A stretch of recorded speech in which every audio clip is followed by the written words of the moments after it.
आज का टॉपिक जो ना बड़ा इंटरेस्टिंग है। तो थंबनेल में आपने देख लिया होगा कि डज वुमेन इजैकुलेट, क्या औरत भी बंदे की तरह उसमें इंजाल पैदा होता है। ये एक ऐसा क्वेश्चन है जिसका जवाब जो है अक्सर लोग देने से कतराते हैं या उनको सही तरह इसका इल्म नहीं होता। तो आज की जो वीडियो है मैं इसमें इस चीज़ का जवाब भी आपको दूंगा और मैं बताऊंगा कि औरत के अंदर जो लुब्रिकेशंस हैं ये कितनी किस्म की होती हैं, ठीक है, और उनका फिर क्या रोल होता है उनकी सेक्स में, औरत की सेटिस्फैक्शन में और उनकी अरोजल में, ठीक है। तो आपको फिर अंदाज़ा हो जाएगा कि ये किस तरह लुब्रिकेशन जो है आप उसको बढ़ा सकते हैं और किस तरीके से आप अपनी जिनसी ज़िंदगी को चार चांद लगा सकते हैं।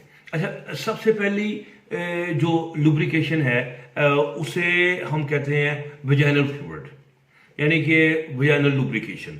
यानी कि ये क्या है, जब औरत जो है वो दिमागी तौर पे फील करती है कि वो सेक्स की तरफ माइल हो रही है, तो उसके अंदर जो है ना वो एक पैदा होता है पानी सा, ठीक है, जिससे वो गीली हो जाती है अंदर से। अच्छा, ये वही तकरीबन औरत के अंदर जो लुब्रिकेशन का पैदा होना और बंदे के अंदर जब सेक्स आता है तो पता है इरेक्शन होती है, अराउजल होती है, दोनों की नर्व्स एक है, ठीक है। उन नर्व्स को जब हम फीमेल के अंदर एक्टिवेट करेंगे तो लुब्रिकेशन पैदा होगी, और जब उन्हीं नर्व्स को जब मेल के अंदर एक्टिवेट करेंगे तो क्या होगा, इरेक्शन पैदा होगी, ठीक है। अब इसका भी एक मैकेनिज्म क्या है कि बेसिकली जो वेसल्स हैं, जो आर्टरीज की साइड की जो कैपिलरीज हैं वो फूलती हैं, ठीक है, और फिर वो जाती हैं वेन्स की साइड की कैपिलरीज पर, और वहां पर प्रेशर ज्यादा होता है तो वहां से पानी जो है वो बाहर आ जाता है। सो यानी कि बताना ये चाह रहा था मैं कि ये जो वेजाइनल फ्लूइड है ये किसी गुदूद या किसी ग्लैंड की पैदावार नहीं होता, बल्कि ये एक खास मैकेनिज्म है जिसके जरिए एक फिल्ट्रेशन के प्रोसेस के जरिए वो जो है लुब्रिकेशन पैदा होती है। लेकिन ये उस लुब्रिकेशन में और जो जख्मों में से जो पानी निकल रहा होता है उसमें फर्क ये होता है कि वो इन्फ्लेमेटरी होता है, जो जख्मों से निकल रहा होता है एक्सुडेट होता है, ये एक्सुडेट नहीं होता है, ये ट्रांसुडेट होता है, ठीक है, जो कि उसकी कैविटी में आ जाता है। अच्छा, दूसरा फ्लूइड जिसकी हम बहुत ज्यादा अहमियत जो मैं आपको बताना चाह रहा हूं, जिसे हम कहते हैं फीमेल इजैकुलेट। यही हमारा सवाल था ना कि फीमेल क्या इजैकुलेट करती है कि नहीं करती। जैसे मैंने बताया था कि औरत के अंदर एक खास स्पॉट होता है जिसे हम कहते हैं जी स्पॉट। अब जी स्पॉट है क्या, कोई लोग कहते हैं स्पॉट है ही नहीं है, बहस शुरू हो जाएगी, ये तो जोन है, चलो ठीक है मान लीजिए जोन ही है, मान ली बात, छोड़ो। अच्छा, लेकिन ये है क्या, औरत के अंदर जो पेशाब की नाली होती है उसके इर्द गिर्द छोटे छोटे ग्लैंड्स होते हैं, ठीक है, और उनको हम कहते हैं स्किन ग्लैंड्स। स्किन ग्लैंड्स का स्ट्रक्चर और बंदे के प्रोस्टेट का स्ट्रक्चर एक जैसा होता है, और वहां से छोटी छोटी नालियां जो होती हैं वो यूरिथ्रा यानी पेशाब की नाली के अंदर जाके वो खुल रही होती हैं, और जो स्किन ग्लैंड है वो एक प्रोडक्शन, एक लुब्रिकेशन एक पैदा करते हैं, ठीक है। तो ये जो स्किन ग्लैंड है या ये जी स्पॉट है, इसको मैंने एक्टिवेट करने का तरीका जो मैंने बताया हुआ है अपनी एक वीडियो में कि कैसे आप 1.5 इंच उंगली अंदर डाल के कम हेयर वाली मूवमेंट करते हैं, फिर उसको ज़्यादा स्ट्रॉन्ग करते हैं तो जी स्पॉट जो है वो एक्टिवेट हो जाता है, फूल जाता है, और फिर वहाँ से एक फ्लूइड रश करता है यूरिथ्रा में, वहाँ से वो पेशाब की नाली के जरिए वो बाहर निकलता है।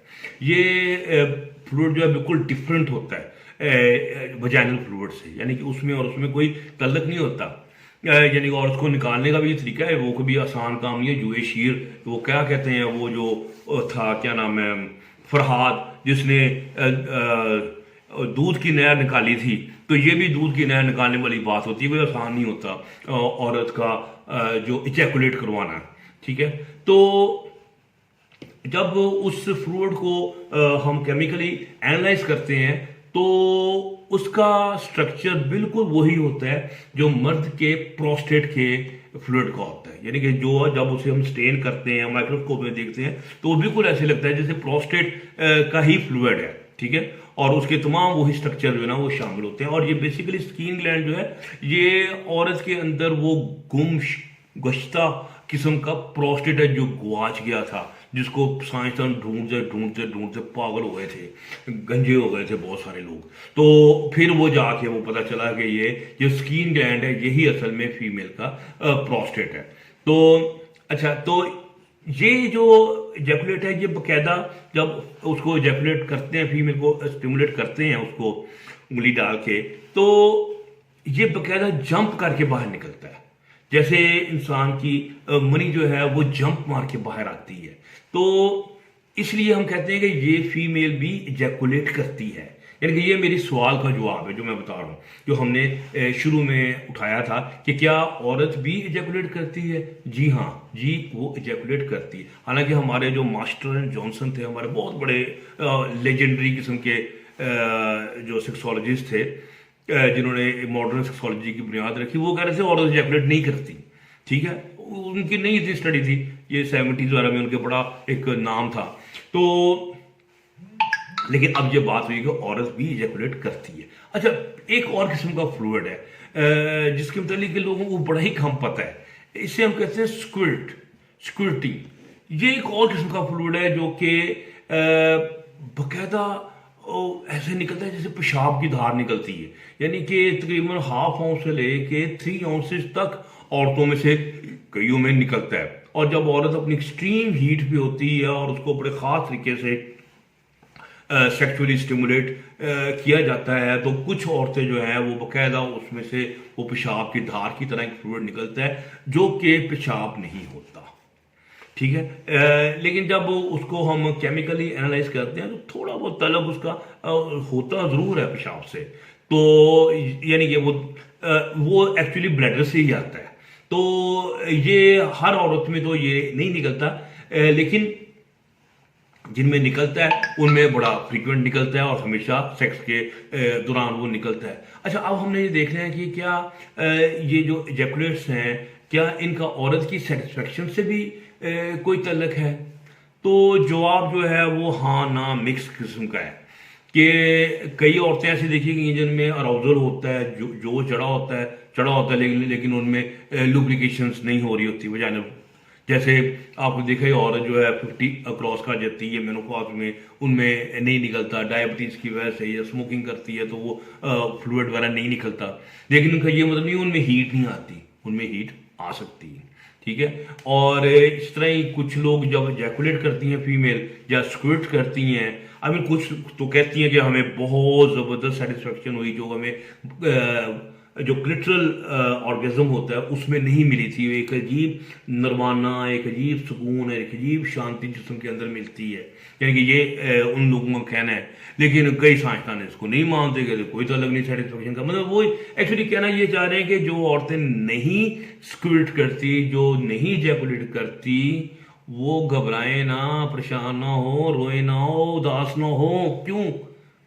आपकी सेक्स की सेटिस्फेक्शन आपकी तरीके की है, तो आप इंजॉय करें आपको जो अल्लाह ताला ने दिया है। अगर नहीं स्क्विट करते तो जाए ना सही, जो करती हैं उनको इंजॉय करने तो ठीक है।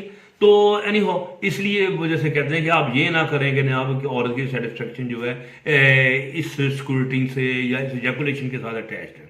तो मुझे उम्मीद है कि मेरी आज की वीडियो जो ना आपको बड़ी पसंद आएगी। तो हमने मोहब्बत और शफा के लिए ये चैनल बनाया है। आपसे दरख्वास्त है कि आप इसकी तरवीज में हमारी मदद करें। आप और कुछ नहीं तो आप हमारे लिए एक दुआ ही कर दिया करें। तो डॉक्टर बरकी को